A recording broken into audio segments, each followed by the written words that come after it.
All right, welcome into Surviving Paradise. Welcome back. It's another week where we are going to tackle the spiritual paradise that is Jehovah's Witnesses. And yes, this is the show that drips with sarcasm. Appreciate you listening. I am your host, Stacy Bauman. And I'll tell you, before we even get started on a subject this week, I'm just absolutely amazed at what I am seeing out of the Pursue Peace District Convention, which at the time of this recording on a Sunday night continues to just be the horrific gift that keeps on giving. If you haven't seen some of the highlights, it's absolutely shocking for those of us that grew up as Jehovah's Witnesses, as this host did in the 70s and 80s, to see how they're so blatantly going after children and teenagers and kids in school. And then perhaps all of it is trumped by the incredible attack in this year's district convention on gay people, on homosexuals, lesbians, and just terrible. Like, I don't even have the words for what I have witnessed in literally calling gay people disgraceful, calling women who teach in the congregation disgraceful. And I'm not exaggerating when I use that word. It's just incredible to see how blatant and blunt, and maybe it's due to this guy being out of the cult for as many years as I have been, but it's truly shocking to see how blatant and dogmatic and passionate that they're being in how they attack, particularly kids, particularly young people, teenagers. There's all sorts of dramas. If you haven't seen some of the activists online on YouTube and the like, I encourage that, only strictly from a, I guess for a lack of a better term, educational. For me, I'm going to admit that it's somewhat entertaining. I laugh, I get angry. I literally hate that young people are being exposed to this stuff. Absolutely hate it. But this year's district convention just seems particularly bad. Of course, the whole world is after Jehovah's Witnesses. You're going to see more bunker and persecution, porn type videos. I call them persecution porn. I think that's a popular term among ex-Jehovah's Witnesses. But the literal propaganda and passion at which they're going after gay people as well as young people is nauseating. It's infuriating. I found myself angry more than once. And it really led me to a subject that I wanted to talk about this week on Surviving Paradise. Although at this point, in what little bit I've seen of the convention, and I do it strictly, as I mentioned, for education or entertainment, which sounds kind of sick, let's be honest. Nonetheless, I do have some sort of twisted fascination with it after almost 15 years of being out as an elder and out as of Jehovah's Witnesses, excuse me. But there's a subject they haven't tackled too much to this point, but I am certainly by no means done with looking at what they are pushing. But with such a heavy emphasis on young people and all of the problems they face in school, from bullying, from being different, by their stand on homosexuality, on sex, you're going to see a drama where just a cute teenage girl gets humiliated because she has rips in her jeans and she has to throw them away because Jehovah wants her to. It just blows my mind. It's getting so much worse, at least from where I sit. And it was horrible when I was a kid. But now they seem to be really going on the attack after certain buckets of people, kids, personalities, and the like. And man, it pisses me off. I just hate to see it. But it led to this. It led to some memories on a subject that I really wanted to talk about, which is one that has been a pet peeve. And if you grew up in the 70s or the 80s or even the 90s, though it backed off in the 90s, we'll talk about that. The subject of higher education, of college, of going to university, of bettering yourself was a huge subject for us in that generation. And I feel like I can almost collectively hear my generation, men and women, nodding their heads. Oh, yeah. Because now, for many of us in our 40s, 50s, maybe a little older into our 60s, most of us that grew up as a Jehovah's Witness during that time period are probably sitting here without a college education. We've lived through the past couple of decades, whether it was through gainful employment. Maybe some of us were more obedient than others when we were Jehovah's Witnesses. Maybe we hadn't picked up a trade. Maybe we just bounced from job to job. And we look at lack of retirement, and we look at some of the struggles and explanations we have to have in a job interview, or just the overall malaise and depression and hit to your self-esteem it can cause. It still lives with us. It's still part of our daily life, part of our psyche, like this gap that not so much that we didn't get to do it, although that certainly had the biggest impact, but the fact that we really didn't even get a choice in the matter, because it was so vehemently and passionately discouraged by the governing body during the 70s, 80s, and 90s, that you're looking at people from 2-3 decades that simply didn't live up to their potential or have delayed going to school and learning additional skills. Now, I know that there's many that haven't, that have decided, I'm doing it anyway. But I don't think that's the case for the majority of us. And certainly there's a subsection or a subsegment of our generation that was very obedient, or in the very least dealt with feeling guilty or shamed if we wanted to go to college or to go to university or to better ourselves. We dealt with that. For this person, I want to get it right out of the way up front. I did not go to college, and I am going to be very forthright in saying I'm very angry about it. I'm very upset. Not so much that I missed out on all of the fun, which I think there was times looking back that I missed out on some of the fun, the social circles, the friends for life, and just the experience of doing it. But what really eats at me right up to this moment is just that I didn't get to pursue the things that I wanted to pursue. I didn't live up to that potential, even though I recognize through therapy, and even as I say this and share my feelings on this podcast, that I'm probably being a little hard on myself. I was a kid. Nonetheless, there's resentment. There's bitterness because we didn't do it. Jehovah's Witnesses were so against higher education and college. And you will hear some, even today, say that's simply not true. Folks, that is a vehement lie. They were openly discouraging,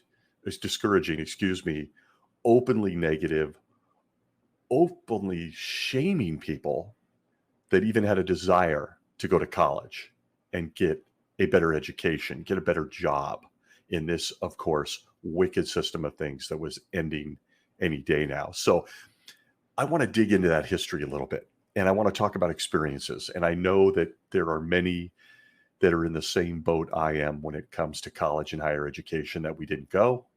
We may have gotten married. We may have poured all of our heart and soul into the organization.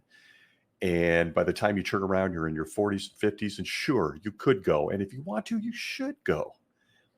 But for some of us, it's almost that feeling that it's just too late, and there's other things in the way now. But if you look back at the history of the Watchtower Bible and Tract Society, they have long discouraged higher education. College is looked at in such a negative light that many witnesses will literally consider you a sinner for even considering it. Don't fool yourselves. I am not being dramatic. And I'm going to prove it. I'm not being dramatic. The entire attitude and thinking starts at the top. It starts with the leaders, the governing body of this organization, and it has been going on for decades. I want to share something that probably even most people in my age group don't realize, but Jehovah's Witnesses were crapping all over higher education long before they were even Jehovah's Witnesses. This goes back to the Bible students. Of course, as many of us know, in 31, Rutherford gave Jehovah's Witnesses their name, Jehovah's Witnesses. Before that, they were the Bible students. And before Rutherford, they were led by Charles Russell.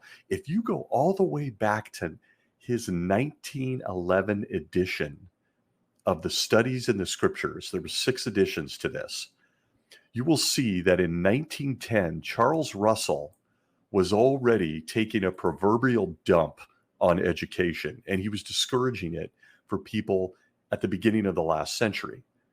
If you look at question 57 from Studies in the Scriptures from 1910, there was a question. It was formatted so that they had questions, and then Pastor Russell, who of course believed he was a prophet of Jehovah, would then answer.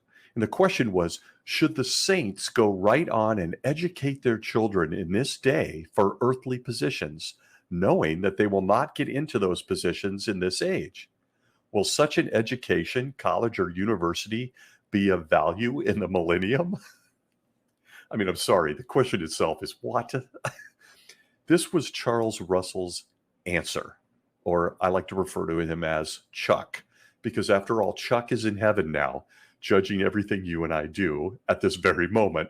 He's probably listening to this podcast and going to, size up a fireball for me along with the judge and the 8 guys in upstate New York. But his answer to that question was this, quote, I advise all Christians not to send their children to colleges or universities, for if they do, they will risk a great deal through infidelity and unbelief, and they will be doing their children a positive injury. I think of a dear Christian brother who inquired of me about 5 years ago in regard to sending his daughter to a female college. I advised to the contrary, stating that she would probably lose her faith in the Bible. My advice is then give your children an education up to the public school limit, not even attempting to take them through high school. Wow. For they get plenty of higher criticism in the high schools, and it will not be long before they have it in the common schools also. That's from what Pastor Russell says, Leslie W. Jones, Chicago, 1970, questions 57 through 58, quoting from Study in the Scriptures. So you could see that the governing body, and of course, there wasn't one then, as we've stated many times on the show, it wasn't started again until 1971. But of course, they find a way to revise history all the time in this organization. Nonetheless, at that time, run by Chuck Russell, the Laodicean messenger, as his gravestone reads at this very hour, was telling Jehovah's people that they should not go to school. In fact, he says they shouldn't even go to high school, which probably lends some weight to what Jehovah's Witnesses do today, many of them in congregations where they send their kids to homeschooling, or they just rip them out of junior high school or high school, saying that the bad associations are killing them. Why wouldn't they? Here we have the supposed brother of Jesus Christ who sits at his stool, at his knee, telling them, they should not only not go to college or university, they shouldn't even go to high school. So you could see that early on in this organization, education, critical thinking, doing right by yourself, looking towards a better future, all of that was openly discouraged by leadership. And it didn't stop there. That was from 1910, 1911. But here's a beautiful quote from the Watchtower, 1969, page 171. It says, bound volume, says, quote, many schools now have student counselors who encourage one to pursue higher education after high school, to pursue a career with a future in this system of things. Do not be influenced by them. Do not let them brainwash you with the devil's propaganda to get ahead, to make something of yourself in this world. The world has very little time left. Any future this world offers is no future. Make pioneer service the full-time ministry, with the possibility of Bethel or missionary service your goal. This is a life that offers an everlasting future. End quote. Watchtower, 1969, page 171. Yes. Higher education, university system, going beyond junior high school, apparently, or even high school, is part of the devil's propaganda to get you to think that actually being educated, developing your mind and a skill set is somehow evil. Now, we can laugh at this, but you probably sense even with me that there's anger, there's resentment for this, because I bought into this as a kid. I bought into this. And I think many people in my generation did. I know that I'm not alone on this one. It was a generation in the 70s and 80s that had this pounded on us. You are not to go to school. You're not to go to college. There was even talks and elders who advised not to worry about retiring or retirement funds or 401k. You don't need any of these things. You need to, as this article's quoted, be a pioneer, be full-time in the ministry, go to Bethel, be a missionary. That's right. Serve the Watchtower Bible and Tract Society, free labor. You don't need an education. We've got the best stuff. And it just kept getting worse. June 15th, 2012, page 23, The Watchtower, quote, "No doubt school counselors sincerely believe that it is in your best interest to pursue higher education and to plan for a secular career. Yet their confidence lies in a social and financial system that has no lasting future." End quote. The young people of Jehovah's Witnesses face a steady stream of publications, of public talks, of advice, of private counsel, of dramas, now of video dramas, all of them deeply discouraging higher education. And it starts at a very young age. We've seen just in the last 10, 12 years or so, the governing body now produces these Pixar-like animated videos to discourage kids from college, from higher education, from keeping toys that look like magic guys, or even to get them to use their money, their coins, their quarters, dimes, nickels, and pennies, not to buy ice cream, but instead to donate to the Watchtower Bible and Tract Society.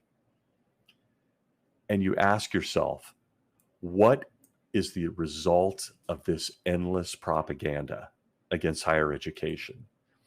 Well, I've kind of went on a rant and stated that there are entire generations of people who struggle with making ends meet, with having a skill set, on job interviews, on explaining what they did with their youth. How do you explain as a Jehovah's Witness that you were part of an organization that had you out knocking on doors for free with a message that goes something like this: I'm right, you're wrong, do what I'm doing or die?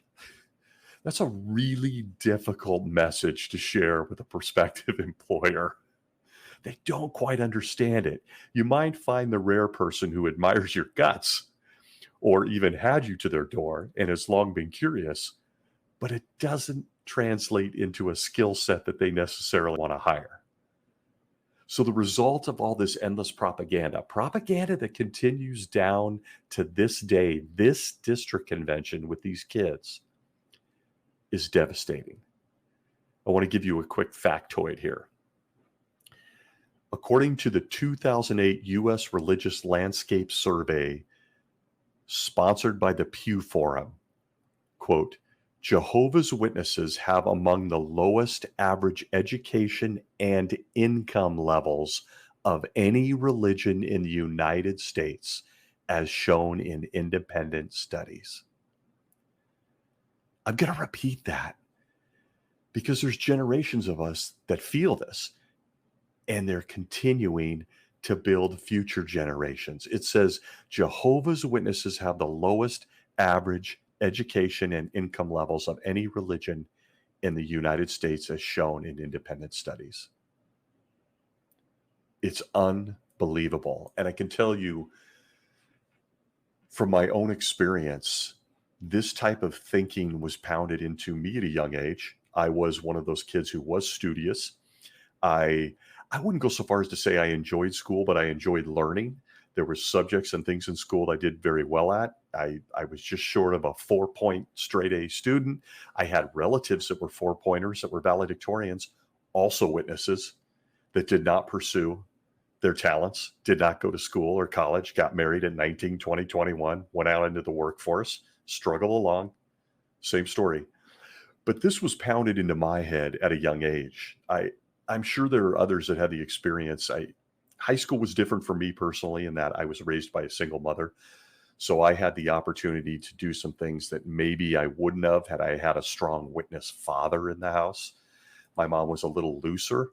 And despite me being a little looser, I chased the girls. I played football. I ran track. I played sports. I had friends who were worldly, but there always seemed to be a limit to where I thought that part of my life could go. And one of those limits, whether it was sex, because we're going to have a whole episode on the obsession with sex, but one of those limits was, of course, sex, how far you could go there. The other one was, how far can I go with this education thing? How far can I go? I remember 2 meetings with the school counselor. I got good grades. I was a wannabe athlete, and things were going along fairly smoothly. And them calling in and talking about college, about university, about what I wanted to do with my life.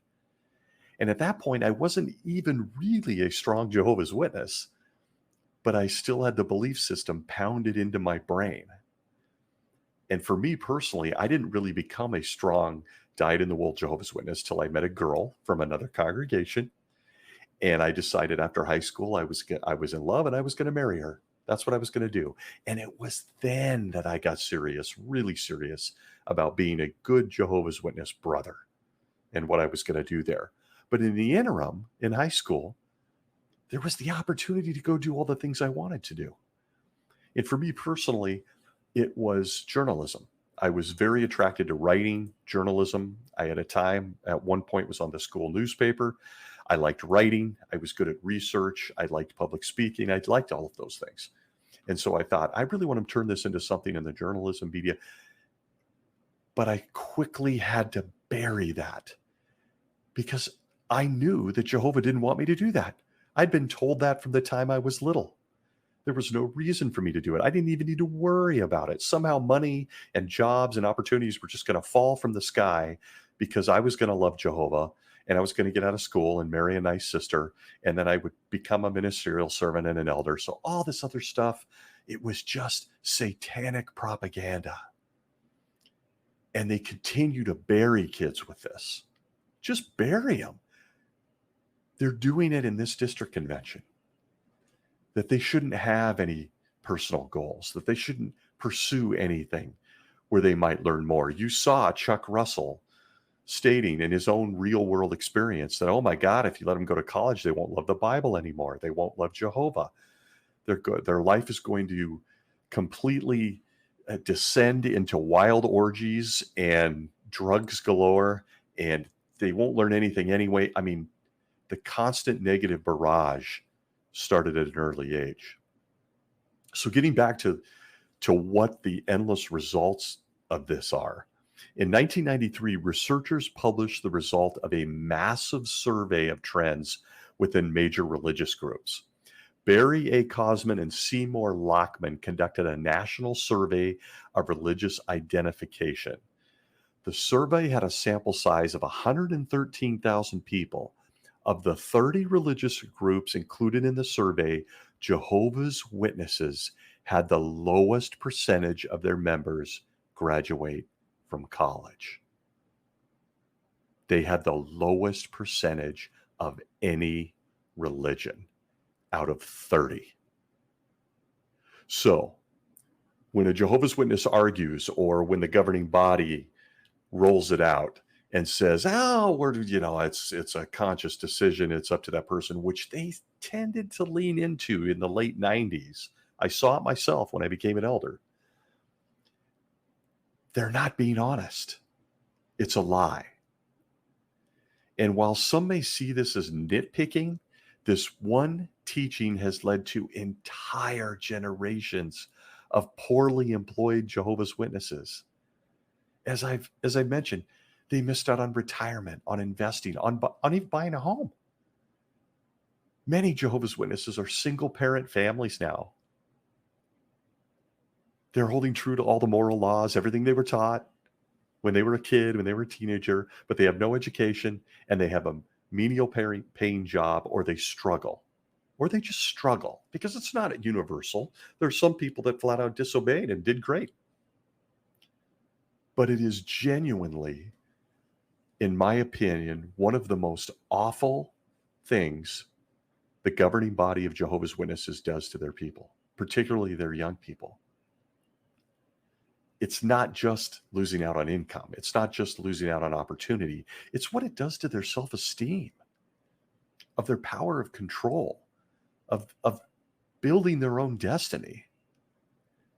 And the reason this is one of the most irritating hypocrisies for me personally with Jehovah's Witnesses is that the world headquarters of Jehovah's Witnesses, now in upstate New York, continue to expand their resort-like facilities up there in the woods.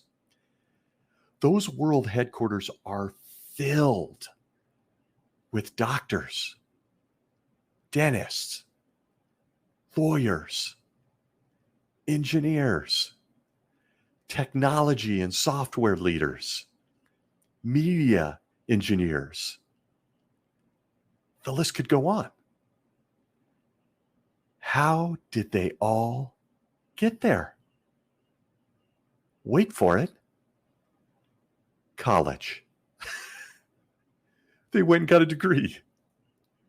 Those people, and don't try to tell me they were all worldly and got the truth somehow right out of college. That isn't true. It's just the facts remain that some Jehovah's Witnesses were just flat out smarter than even me, and they were disobedient. A lot of them went to school. A lot of them went and did this. They disobeyed everything that was coming off that stage, because during that time period, higher education, as I have quoted from the magazines in print by the millions of pages, was seen as evil. Want another example? Awake, 1989, May 8th, page 13, quote, "A university degree may or may not improve your employment prospects, but one fact is indisputable. The time left is reduced, according to 1 Corinthians 7:29. For all its presumed benefits, would 4 years or more in a university be the best use of that remaining time?" End quote. It's not that subtle, but it was there, and it was constant, and it's still there, and it's constant. You remember the publications, the school brochures. You remember Jehovah's Witnesses in Education. You remember the youth book, Young People Ask book. Again, publications that covered each decade that had entire chapters on why you should never try to better yourself and go to school.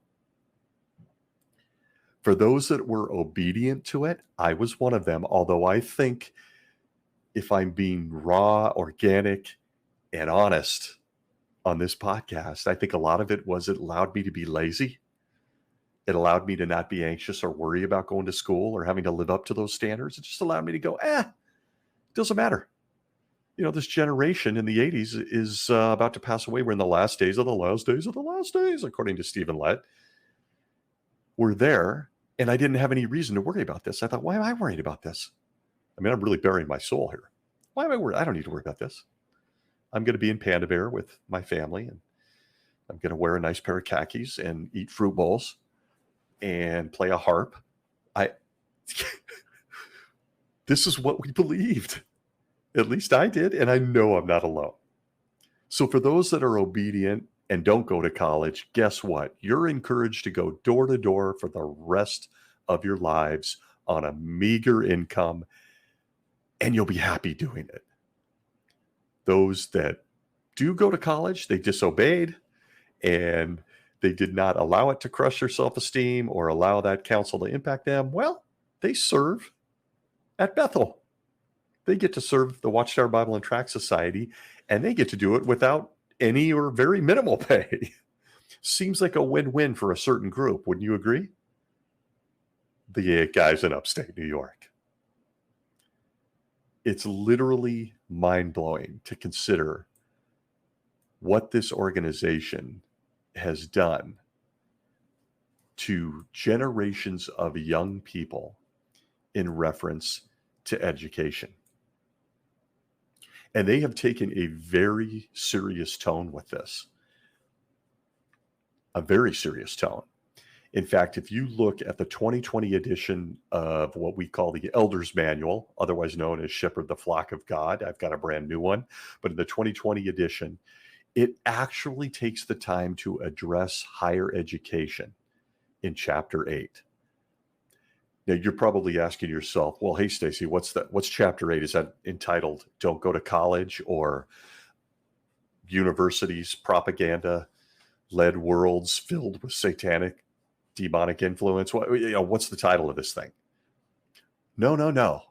The 2020 edition of the Elder's Manual, Shepherd the Flock of God, addresses higher education. And like almost everything they do with this subject, it's a subtle jab. It's propaganda designed to find its way just into some little corner of your mind or heart and to keep you away from what they want you to stay away from, and keep you focused on what they want you to be focused on. So you're saying, okay, Stacey, what's chapter 8? I don't have the Elder's book. Yeah, I've got one. I've got a couple, actually. Shepherd the Flock of God, 2020 edition, chapter 8. Nope, nothing on colleges or universities. It's under the subheading, Appointment and Deletion of Elders and Ministerial Servants. Now, if you're at this point wondering, what? Yeah, because after all, we've already seen Chuck Russell as far back as 1910, and I gave you a few things from the 60s, the 80s, a few 2000s on education, and trust me, there are millions more. But where they address it with an elder in the flock book, as it's called, is this, 2020, chapter 8, under subsection 30. See if you can pick up on how they feel about higher education and college. Subsection 30 reads, quote, he or a member of his household pursues higher education. Remember, this is in reference to an elder or ministerial servant. If an appointed brother, his wife, or his children pursue higher education, does his life pattern show that he puts kingdom interests first in his life? Reference Watchtower of 05, October 1st, page 27, paragraph 6. Does he teach his family members to put kingdom interests first?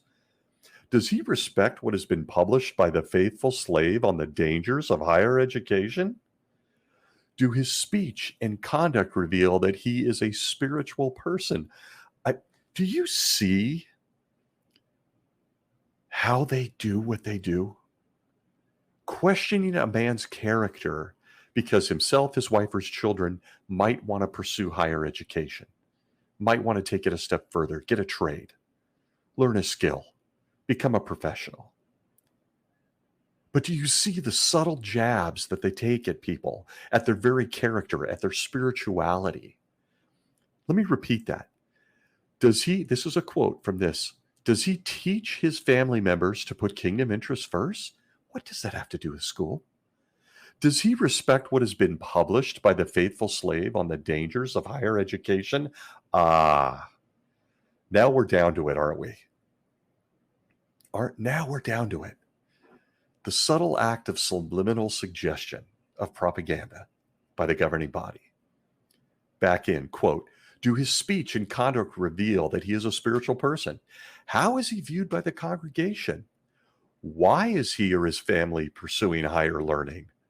Do they have theocratic goals? Does the pursuit of higher education interfere with regular meeting attendance, meaningful participation in field service, or other theocratic activities? End quote. Flock Book, chapter 8, subsection 30. So discouraging higher education, they do so by using shaming language for those that disobey. It's long been a tool of the Watchtower Society. Meanwhile, at Bethel, because it is absolutely necessary, it's filled with doctors, nurses, lawyers, engineers, much, much more. Much, much more as the world has become specialized. All the technology that they're running now, they have a television studio, people. They have all kinds of internet and digital presence. They have real estate experts handling billions of dollars of real estate properties, including your local Kingdom Hall, which they own at the end of the day. They've even donated dollars. Those of us who listened to this counsel, who were on the outside obeying this during these times, who, as that reference in the flock book says, paid attention and respected what had been published by the faithful slave on the dangers of higher education. Those of us who didn't do that donate to an organization that, guess what? Guess what? They use those donated dollars from uneducated members to send people to school for a life of service to the Watchtower Bible and Tract Society. If you don't believe that, I strongly encourage you to research that. Donated dollars from those of us that obeyed, who took the subliminal suggestion, hook, line, and sinker, who allowed them to shame us into not going to school or bettering ourselves, will donate money to an organization and then gets a Bethelite back there, who they then send to school to become a lawyer, to deal with their dozens and dozens of litigation situations, particularly surrounding child abuse, who will put you through school to learn how to be a civil engineer. This is a fact. And it's gross hypocrisy. And it's a cult. It's a cult. Controlling people from a young age, keeping them dumbed down, that's as respectfully as I can put it, to serve them where they need to be served, their organization, their interests. And it's fascinating because, again, we'll lean into the Bible. That's what they do. Revelation 22:15. It says this, the TPT version says, quote, "Those not permitted to enter are outside, the malicious hypocrites, the sexually immoral, sorcerers, murderers, idolaters, and every lover of lies." This is the height of hypocrisy. The Watchtower Bible and Tract Society, to this very hour, is going on a rampage against higher education. And there's no secret why. Did I know this at the time? In the 80s, I graduated in 1985. I could have went to some small schools. I wanted to play sports. I gave it all up. I was married the day after my 19th birthday because, again, that's what you did back then if you wanted to be with a girl. And I gave up all of these things, went into a menial job, and started my pursuit of paradise. That's all I was focused on. They're continuing to hit kids with this. They continue to do it. In the 90s, they backed off a little bit on higher education, and they seemed to give us a little bit of wiggle room. I noticed it as an elder that there was a lot of commentary about 1992, 95, right in that time period, that they started to kind of ease off on that. And I think that was particularly because they too needed people that were college educated to work at Bethel. They too saw that many Jehovah's Witnesses, if they're working in menial jobs, aren't able to give as much money to them. Those are the facts. Those are the facts. It's not hard to trace this stuff and look at it. So they began to soften. And they began to they didn't encourage by any stretch of the imagination, but they didn't discourage. Let me give you some examples of this. And this is from the Watchtower 1992, November 1st, page 18. It says, quote, "It has been reported that in some countries, many well-intentioned youngsters have left school after completing the minimum required schooling in order to become pioneers. They have had no trade or secular qualifications. If they were not helped by their parents, they had to find part-time work. Some have had to accept jobs that required them to work very long hours to make ends meet. Becoming physically exhausted, they gave up the pioneer ministry. What can such ones do to support themselves and get back into the pioneer ministry? Goes on to quote, when parents and young Christians today, after carefully and prayerfully weighing the pros and cons, decide for or against post-secondary studies, others in the congregation should not criticize them. End quote. That is a much different message than the one we got in the 70s and 80s. They began to see, even within the walls of the organization, that they needed educated people. They needed people with skill sets.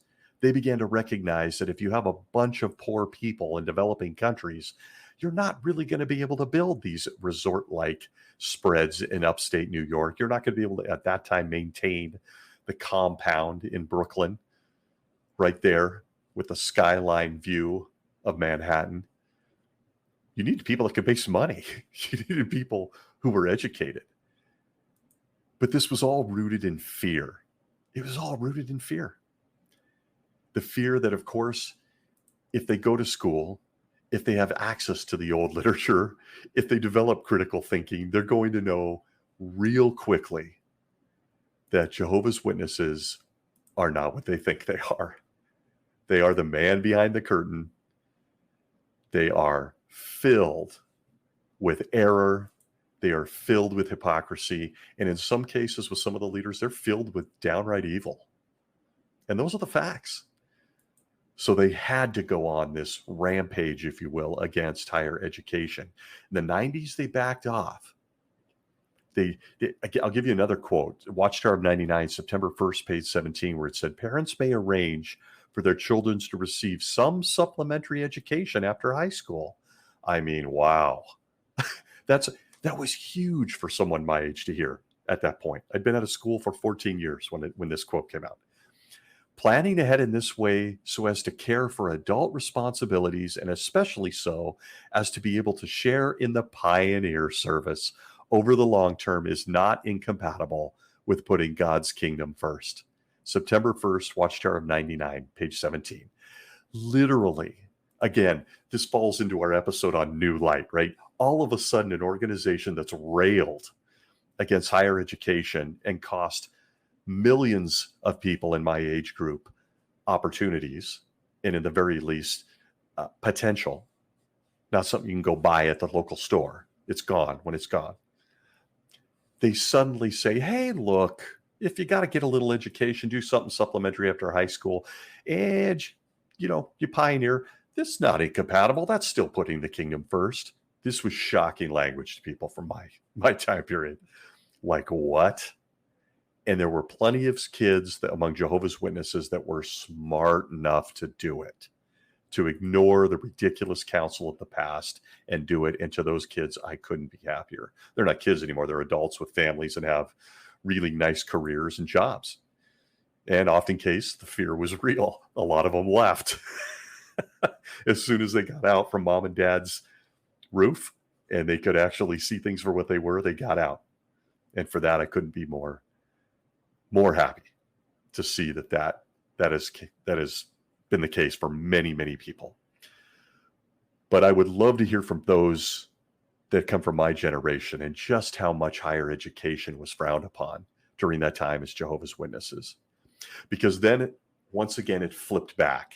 It was really about the mid-2000s, about the time when I was set to exit Jehovah's Witnesses, which I did in February of 2009. But about 2005, 2006, they once again began to go on the offensive against higher education. And I don't think it should be understated that during this time period, the internet was flourishing, right? And suddenly knowledge was accessible. It was accessible.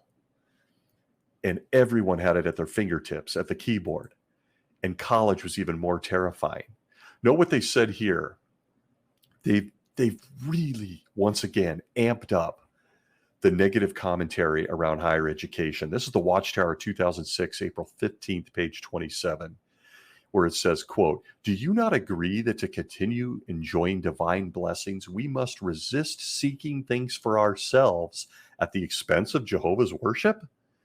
That is so, whether the activity or interest diverting our attention is the pursuit of wealth, get-rich-quick schemes, ambitious plans for advanced education, to have a desirable career in this system, or programs of personal fulfillment," end quote.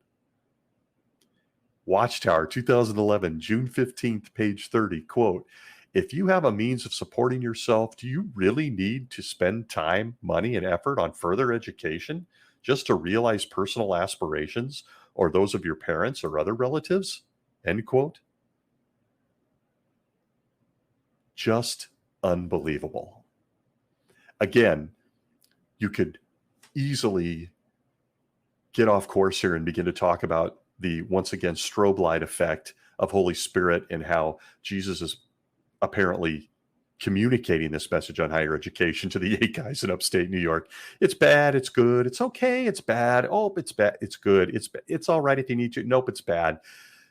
Here we are, folks. If you're a Jehovah's Witness and you've stumbled on this podcast, ask yourself if that's really the way it works. Is this really the Jesus you read about in the Bible if you were a Bible reader and a Christian and a believer? This is how he operates? Because this is most certainly how the Watchtower Bible and Tract Society operates. It's had a devastating impact on many, many people, and they are back at it again as late as the current district convention, as late as some of the video dramas. Some of us are old enough to remember when dramas were costumes and on stage in a giant coliseum. Now we just flick it on like you're watching Netflix, and they can pump this propaganda right into your family's living room or desktop. Make no mistake about it. If you're a young person who stumbled upon this or is wondering, please go back and read your own literature.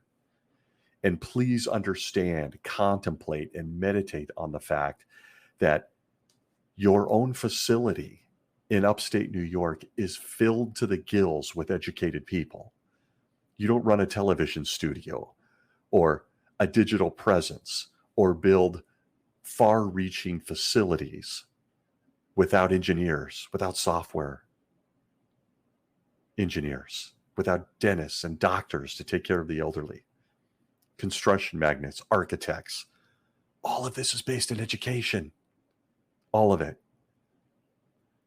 But the governing body of Jehovah's Witnesses has gone out of its way for decades to pound negative commentary, negative messaging around all things education, or as you've seen in some of these recent quotes that I just reeled off, they give you the sense that you're doing it for yourself because you're selfish. You're selfish to want to be the best version of yourself. A message you won't find anywhere in the Bible. You won't find from the traditional stories or gospels of Jesus Christ. It is simply man-made propaganda.